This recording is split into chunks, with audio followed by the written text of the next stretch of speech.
agents detaining people and undermining their due process rights.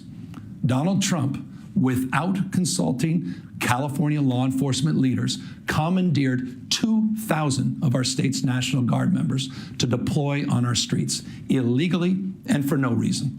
This brazen abuse of power by a sitting president inflamed a combustible situation, putting our people, our officers, and even our National Guard at risk. That's when the downward spiral began. He doubled down on his dangerous National Guard deployment by fanning the flames even harder. And the president, he did it on purpose. As the news spread throughout LA, anxiety for family and friends ramped up. Protests started again. By night, several dozen lawbreakers became violent and destructive. They vandalized property. They tried to assault police officers. Many of you have seen the video clips of cars burning on cable news. If you incite violence, I want to be clear about this. If you incite violence or destroy our communities, you're going to be held to account. That kind of criminal behavior will not be tolerated, full stop. Already more than 220 people have been arrested, and we're reviewing tapes to build additional cases, and people will be prosecuted to the fullest extent of the law. Again, thanks to our law enforcement officers and the majority of Angelenos who protested peacefully, the situation was winding down and was concentrated in just a few square blocks downtown. But that's not what Donald Trump wanted. He again chose escalation. He chose more force. He chose theatrics over public safety. He federalized another 2,000 Guard members. He deployed more than 700 active U.S. Marines. These are the men and women trained for foreign combat, not domestic law enforcement. We honor their service. We honor their bravery. But we do not want our streets militarized by our own armed forces, not in LA, not in California, not anywhere. We're seeing unmarked cars in school parking lots, kids afraid of attending their own graduation. Trump is pulling a military dragnet all across Los Angeles, well beyond his stated intent to just go after violent and serious criminals. His agents are arresting dishwashers, gardeners, day laborers, and seamstresses. That's just weakness masquerading as strength. Donald Trump's government isn't protecting our communities. They're traumatizing our communities. And that seems to be the entire point. California will keep fighting. We'll keep fighting on behalf of our people, all of our people, including in the courts. Just yesterday, we filed a legal challenge to Donald Trump's reckless deployment of American troops to a major American city. Today, we sought an emergency court order to stop the use of the American military to engage in law enforcement activities across Los Angeles. If some of us could be snatched off the streets without a warrant, based only on suspicion or skin color, then none of us are safe. Authoritarian regimes begin by targeting people who are least able to defend themselves, but they do not stop there. Trump and his loyalists, they thrive on division because it allows them to take more power and exert even more control. And by the way, Trump, he's not opposed to lawlessness and violence as long as it serves him. What more evidence do we need than January 6th? I ask everyone, take time, reflect on this perilous moment. A president who wants to be bound by no law or constitution, perpetuating a unified assault on American traditions. This is a president who in just over 140 days has fired government watchdogs that could hold him accountable for corruption and fraud. He's declared a war on culture, on history, on science, on knowledge itself. Databases, quite literally, are vanishing. He's delegitimizing news organizations, and he's assaulting the First Amendment. And the threat of defunding them, at threat, he's dictating what universities themselves can teach. He's targeting law firms and the judicial branch that are the foundations of an orderly and civil society. He's calling for a sitting governor to be arrested for no other reason than to, in his own words, for getting elected. And we all know this Saturday, He's ordering our American heroes, the United States military, and forcing them to put on a vulgar display to celebrate his birthday, just as other failed dictators have done in the past. Look, this isn't just about protests here in Los Angeles. When Donald Trump sought blanket authority to commandeer the National Guard, he made that order apply to every state in this nation. This is about all of us. This is about you. California may be first, but it clearly will not end here. Other states are next. Democracy is next. Democracy is under assault before our eyes. This moment we have feared has arrived. He's taking a wrecking ball to our founding fathers' historic project. 3 co-equal branches of independent government. There are no longer any checks and balances. Congress is nowhere to be found. Speaker Johnson has completely abdicated that responsibility. The rule of law has increasingly been given way to the rule of Don. The founding fathers, they didn't live and die to see this kind of moment. It's time for all of us to stand up. Justice Brandeis, he said it best. In a democracy, the most important office, with all due respect, Mr. President, is not the presidency, and it's certainly not governor. The most important office is office of citizen. At this moment, we all need to stand up and be held to account, a higher level of accountability. If you exercise your First Amendment rights, please do it peacefully.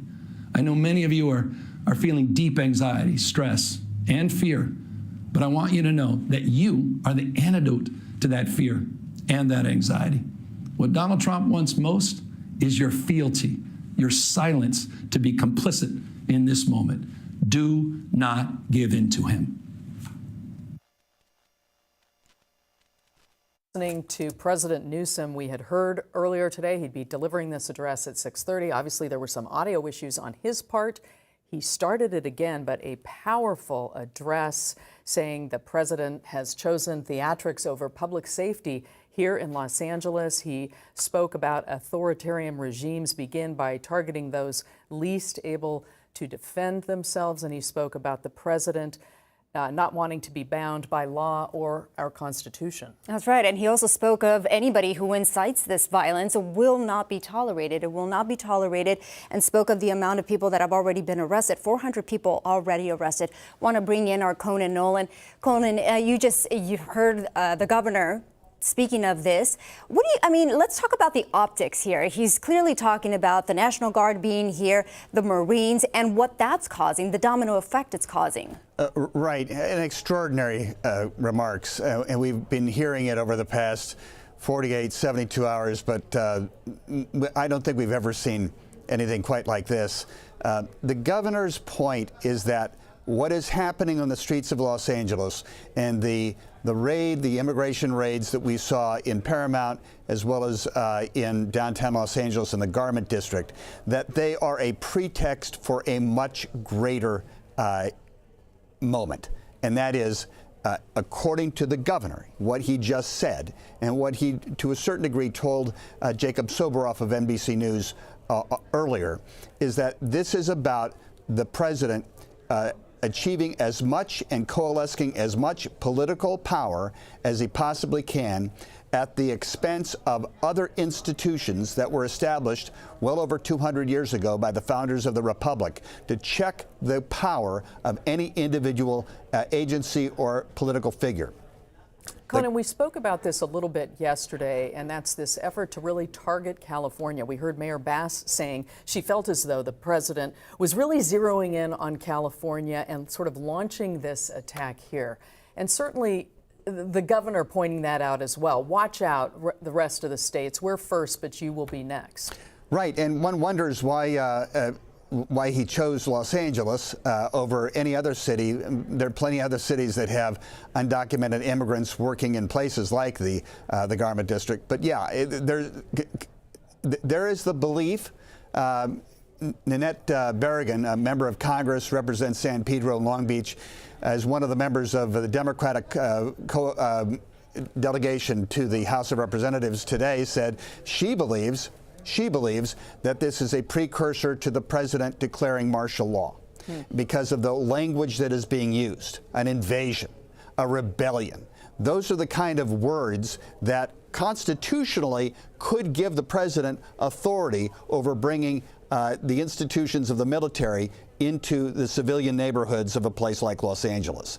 If we are being invaded, if there is a rebellion and the government is about to be toppled, that's the kind of wording that we're hearing out of the White House. She believes it's specific because not only does it give him some kind of legal cover because of the Insurrection Act, but also it's a precursor to him saying, listen, things have gotten so bad, the White House needs to take control over law enforcement in the cities of America. That is a bold claim, but that is something I think the governor and the mayor believe, which is why the mayor talked about this being an experiment, because she believes that what is happening here is something that was orchestrated by the White House. They wanted to see how this plays out. We've never really seen the kind of immigration, the federal immigration action that we saw on Friday. We just haven't seen it. And the president, again, talked about getting elected, getting after those who committed violent acts. The target of these raids were not people who had committed violent acts. Conan, the governor also talked about California will continue to keep fighting and also spoke of the legal action that has already taken. How does this all play out? How does this end? And at what point does it end? We're hearing that these immigration raids are going to continue for the next 30 days or so? Well, that's a good question. I don't think it ends. I think this is just the beginning. To your point, we do have legal action, and there was a request by the state of California and the Attorney General Rob Bonta in a San Francisco federal court today before a judge saying we want to enjoin a temporary restraining order to stop the president from his mobilization of the armed forces into California and Los Angeles. That was not granted, but a hearing was granted on Thursday. So you will have the legal channel. There are multiple lawsuits now against the president on this issue and all sorts of issues related to the tariffs, for example. But then there's the court of public opinion and the wagering of the political nature that we're seeing today of the White House versus blue states particularly. He's challenging the bluest of all states. Donald Trump is not popular here based on the vote in the last 3 elections. So to some, it's not a mystery as to why he's starting out these immigration raids in LA. Indeed. All right, Conan, thank you. We want to bring in Eliana Moreno again. She's been following this group of demonstrators who have been marching quite some distance over downtown LA. And Eliana, orient us, where are they now? They're right next to LA Live, Carolyn, as well as the Crypto.com Arena, the LA Convention Center, which means we're all the way over by the 110 freeway. We really haven't been this far during the demonstrations. Most of the activity has taken place closer to the 101 freeway, City Hall, the federal courthouse. So we are a long ways from where most of the activity has taken place over the last few days. But this is a group that has been marching all over downtown for quite some time now. They've covered quite the distance. Several hundred people that are currently here just east of the 110 freeway off of Chick Hearn Court. You see the 110 freeway there. Ironically, if they were to just go to the other side of the freeway, they would not fall under the curfew that is set to start at 8 o'clock. That curfew covers anything east of the 110 freeway, but not west of. So we really aren't too far from where the curfew would not be an issue for these demonstrators should they continue to march here through the streets of downtown Los Angeles. But again, it's several hundred people. They are followed by a caravan of vehicles, people with their flags, with their cards, and as far as we've been following them, which has been quite some time, we haven't seen any acts of vandalism in any way. It seems to just be a peaceful march here, making its way through the streets of downtown. So, Eliana, would you say that it has been peaceful throughout the time that you've been monitoring them? This group has been great, really, all things considered. They're really good about clearing intersections before they enter that intersection, which means that they try to make sure that all vehicles are cleared before they enter the intersection so that nobody gets hit, nobody gets involved in a collision. So they've been really great about that. They haven't tried to get on the freeway, even though clearly they had plenty of opportunities. Here's the 110 freeway. It doesn't get any bigger than that. And they did not do that. They're just staying to the side of the freeway, sticking sticking to mostly major streets here, although they're on LA Live Way, which is a tiny little street here that runs between LA Live and the 110 freeway. But it looks like they're trying to work their way back to Pico Boulevard here, which again is a major. And if they go under the freeway and go to the west, again, they wouldn't be subject to the curfew that is set to start here in a little bit over an hour. But they seem to be setting up to go eastbound, which would put them under that mandatory curfew. Eliana, one thing I noticed about this group is that earlier when you were overhead, they were much more clumped together, and now they're certainly a bit more spread out, and that could just have to do with the fact that they have been marching for quite some time. They have covered quite a distance, and there just might be a tiredness factor involved here as this group sort of seems to spread out even farther. And we don't know where they're planning on ending up either. Are they just going to continue to march and end up wherever they parked their vehicles and go home from there? Or were they planning on setting up shop somewhere and rallying for a little bit? We did see that there's a candlelight vigil that is taking place right now at Graham Park. They really can't make it back there in time to meet up with that before the curfew were to get going in about an hour. So at this point, it's unclear where the final destination may be, but they just made that westbound turn onto, or rather eastbound turn onto Olympic from the 110 freeway. All right. We thank you, Eliana. We want to bring in NBC4's Robert Kovacic. He is at that vigil in downtown Los Angeles at Graham Park. That's right. Robert, how's it looking out there right now? You know, honestly, it's looking great. We have got more and more people. We started with just a couple hundred. That number has doubled since we last saw you. We have people here that have gathered peacefully, and these are people with a message. You can see it with the flags that they're waving, with the signs that they're carrying, and with the message that is coming from the stage. This is Father Greg Boyle right now addressing the audience, and this is just one of the interfaith leaders that has talked to this crowd. And when you look at the people that are on the stage, he just introduced Councilmember Eunice Hernandez. We saw Mayor Karen Bass. Now, Karen Bass spoke from the EOC, the Emergency Operations Center, live on NBC4 at around 5:45 this evening, and then came directly over here, warmly received by the crowd. And the goal here tonight is to not only express outrage regarding these protests, and that regarding the protests that have turned violent and the calls to end the vandalism, but also to say that there is a reason for people to take the streets, that there is a reason for people to march, but they must do so peacefully. Mayor Bass, just a short time ago, assessed what she knows about what's going on right now on the streets of LA. Everyone, I wanted to let the city know that I have declared a local emergency and issued a curfew for downtown Los Angeles to stop the vandalism, to stop the looting. Many businesses have now been affected by or vandalized. Last night, there were 23 businesses that were looted, and I think that if you drive through downtown LA, the graffiti is everywhere and has caused significant damages to businesses and a number of properties. So what you're listening right now are there are people that are taking to the stage that are talking about their own experiences with their family members that have been taken away by ICE. And what's remarkable here, Carolyn and Annabelle, is that you could hear a pin drop. People are listening to what this woman is saying. They are engaged. They are here for a reason.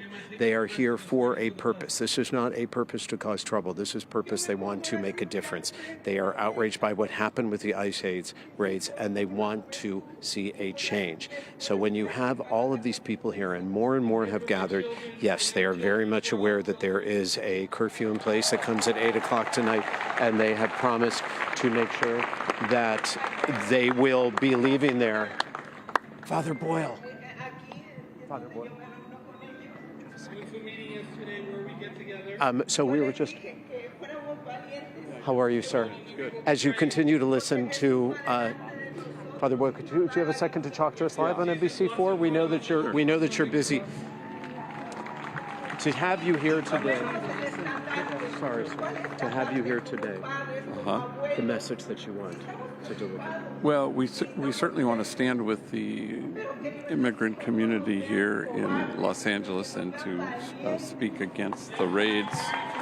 And we want to be able to announce in the city of Los Angeles, which was born of the immigrant community in a country which was built on immigrant community, that we would like the raids to stop so that we can dedicate ourselves to families like this, a woman who's speaking right now about family separation and children being frightened at school and parents being separated from their children. So we want to be able to announce, first of all, a nonviolent protest to a chaos that's being really manufactured and created by our current regime in Washington, and that we want to stand with people here and support them in their struggle so that we can send a message clearly that families are sacred and that we need to support them, especially hardworking people who are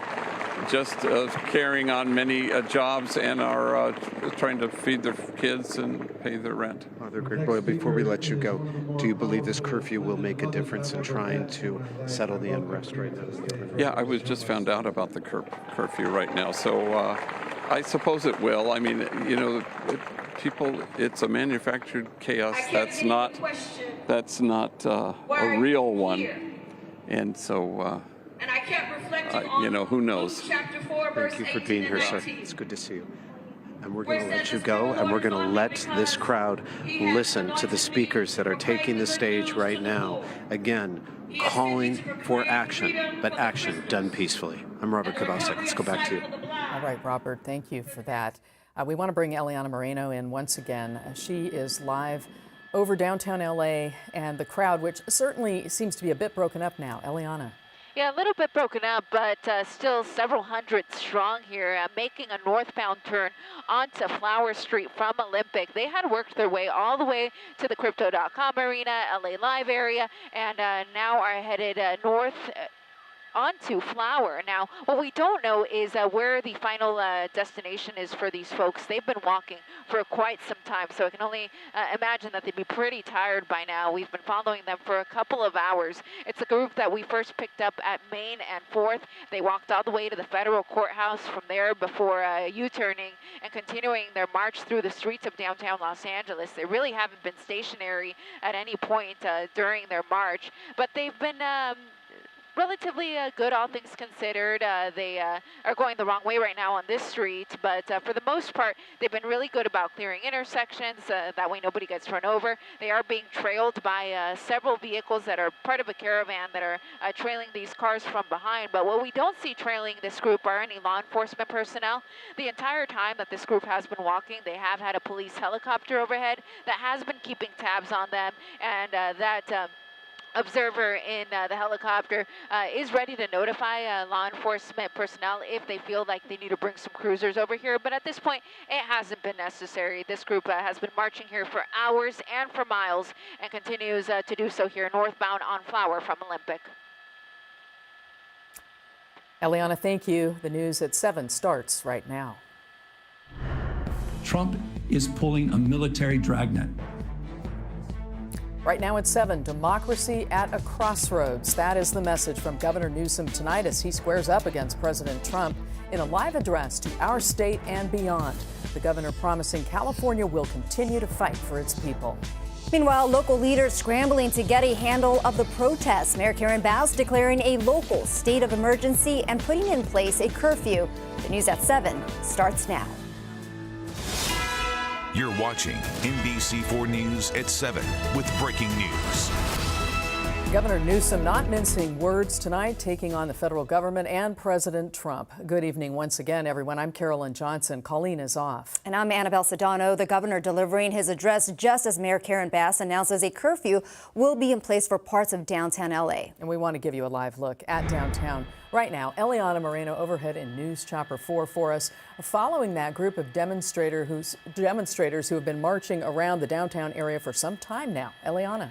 It's been several hours, Carolyn, and lots of miles that they've covered here in the downtown LA area. And we're looking at several hundred people. And this appears to be the largest group of demonstrators in the downtown LA area. Now, what we don't know is if they're planning on stopping anywhere and having some sort of rally when they decide to stop marching. Because for now, they have just been marching through the streets of downtown Los Angeles. They started around the area of Main and 4th. At least that's when we first picked them up. And they've worked their way all the way southwest toward Crypto.com Arena, as well as the LA Live area and Convention Center. And now they're back on the move, headed northbound on Flower. They just passed Olympic there, so they're coming up to 9th. Again, at this point, it's unknown where they may end up, if anywhere, or if they're simply going to disperse. But a group that is several hundred strong here that continues to march through the streets of downtown. That's latest here from downtown Los Angeles. In News Chopper 4, I'm Eliana Moreno. Back to you in the studio. All right, Eliana, thank you very much for that. And the other big development we're following, Governor Gavin Newsom hitting back against the Trump administration and what he says is a militarization of L.A. NBC4's Conan Nolan joins us now to talk about the extraordinary address we just heard from the governor within the last half hour. Conan. That's right. It was remarkable. We believe it was given from the state building, the Ronald Reagan State Building on Spring Street in downtown Los Angeles. Hard to imagine any governor in the history of the state having given this kind of address, but that gives you the idea as to the acrimony between Sacramento, the state of California, the city of Los Angeles, and the president of the United States. Mr. Newsom, who talked about this earlier, but in stronger words tonight, condemned the president mobilizing, nationalizing the California National Guard and bringing in federal troops into the streets of Los Angeles when he says they weren't needed, but actually added and incited the rioting that we saw.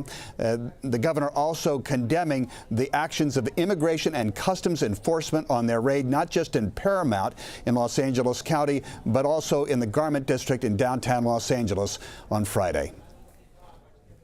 We're seeing unmarked cars in school parking lots, kids afraid of attending their own graduation.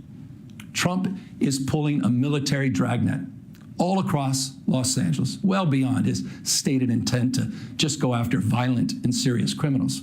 His agents are arresting dishwashers, gardeners, day laborers, and seamstresses. That's just weakness masquerading as strength. Look, this isn't just about protests here in Los Angeles.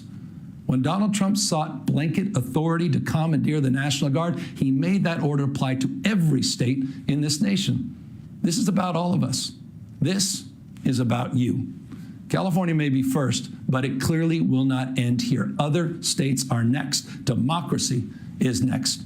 Democracy is under assault before our eyes. This moment we have feared has arrived. Once again, the governor of California taking to task the president of the United States, not just over the issues as to whether or not the National Guard was properly federalized and taken away from the authority of the governor or local officials, but to a much larger degree, whether this is a national initiative on part of the president. The governor saying that other governors and states across the country, beware, you're next. And again, extraordinary remarks coming out of the state building downtown from Governor Gavin Newsom. Back to you. You know, Conan, the other thing, the governor calling the president's actions an abuse of power, meanwhile, putting everyone at risk by doing so. Right. Not mincing any words. Of course, fundamentally, beyond this lawsuit is that there are avenues where the president can send in federal troops. The founders of the country never wanted that to happen. They don't want the military to be used against American citizens. But in order for the president to have the authority to do that, he must believe a rebellion is underway, that is, the government's about to fall, or there's an invasion from another country. The president has used that terminology. The governor and the Attorney General, Rob Bonta, say that is a misuse of the statute, and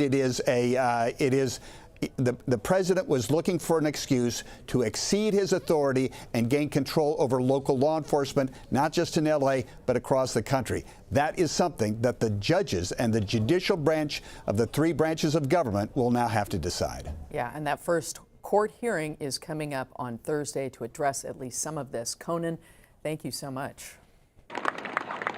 All right, we want to go back out to Robert Kovacic. He's out in that vigil just getting underway at Gloria Molina Grant Park. Robert.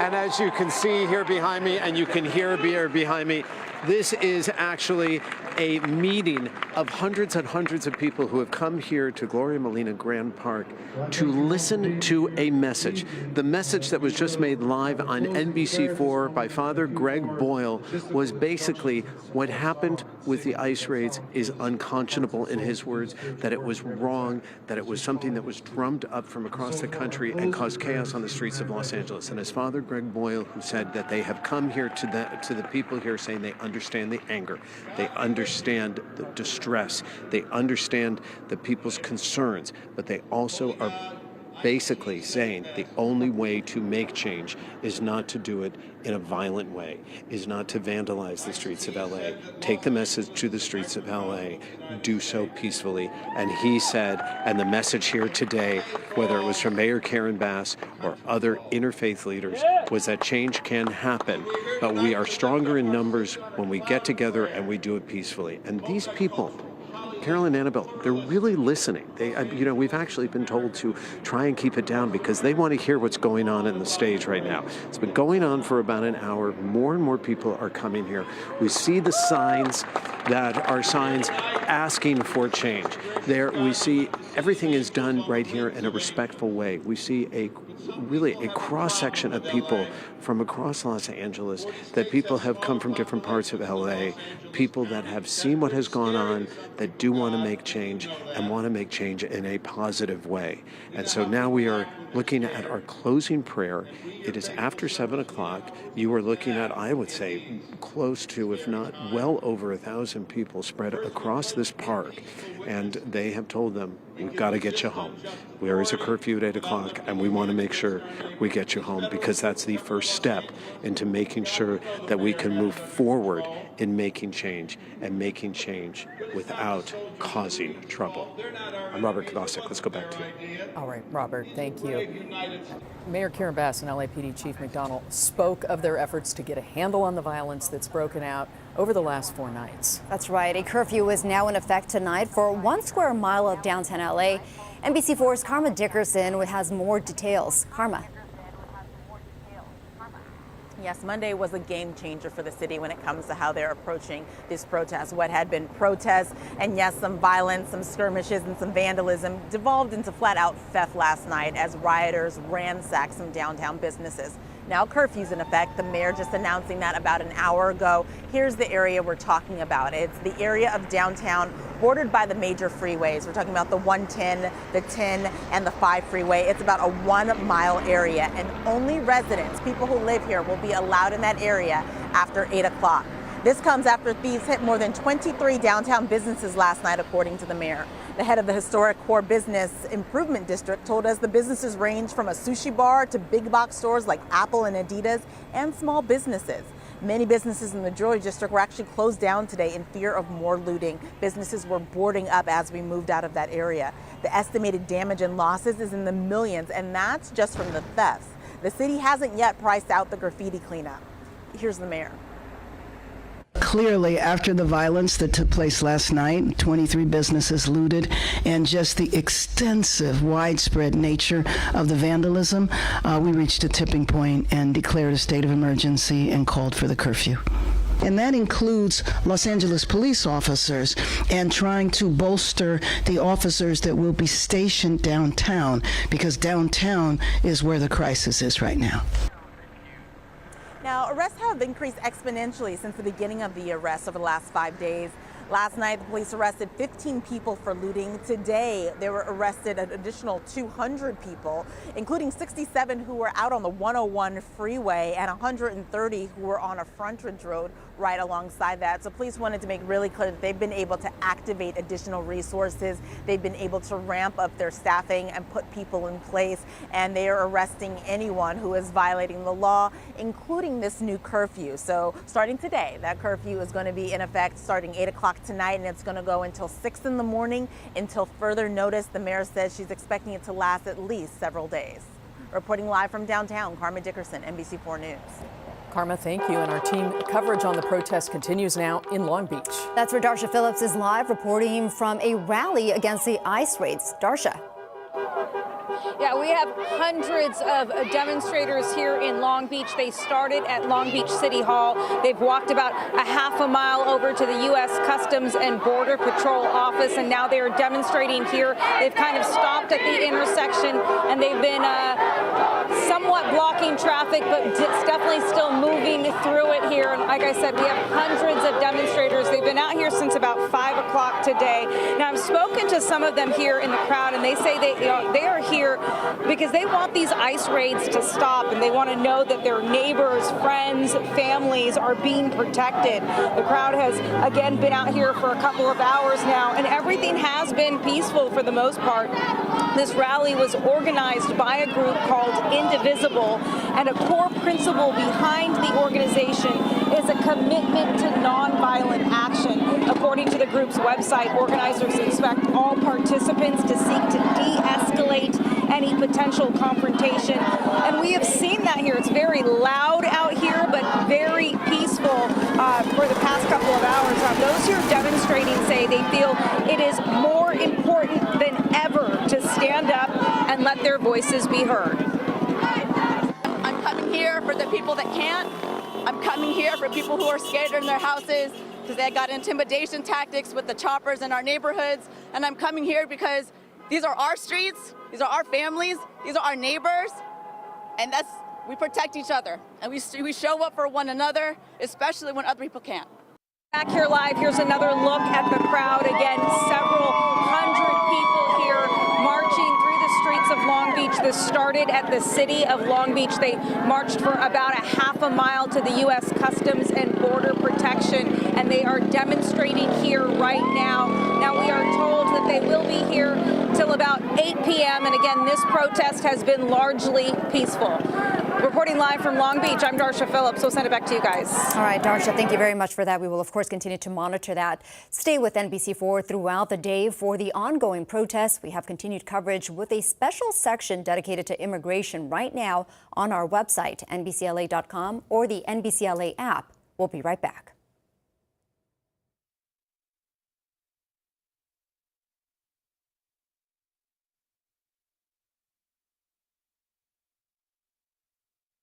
Great.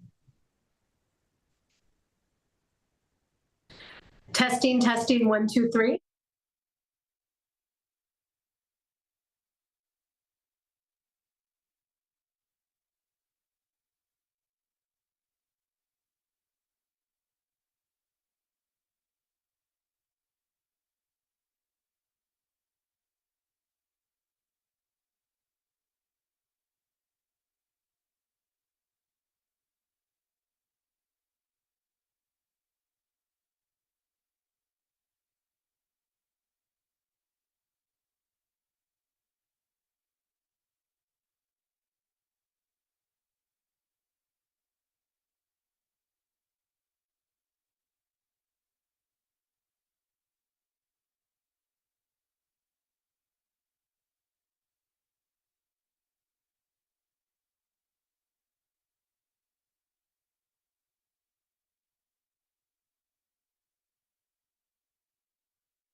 Now, the protests have centered around the Edward Roybal Federal Building in downtown Los Angeles. That's where many of the ICE detainees have been taken, and it's believed some still remain there.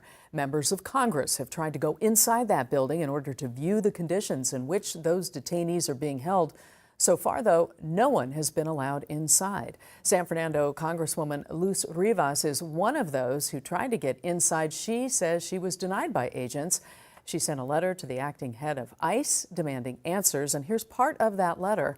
During my attempted visit, your personnel violated federal law by denying the rights of members of Congress to conduct unannounced oversight visits to facilities operated by or for the Department of Homeland Security. Everyone in this country has a basic set of rights, which includes a right to an attorney, due process, and being treated humanely and with dignity. Joining me now is Congressmember Rivas, representing parts of the San Fernando Valley. Thanks for your time this evening. Thank you. So walk us through what exactly happened when you got to the federal building. How were you denied access?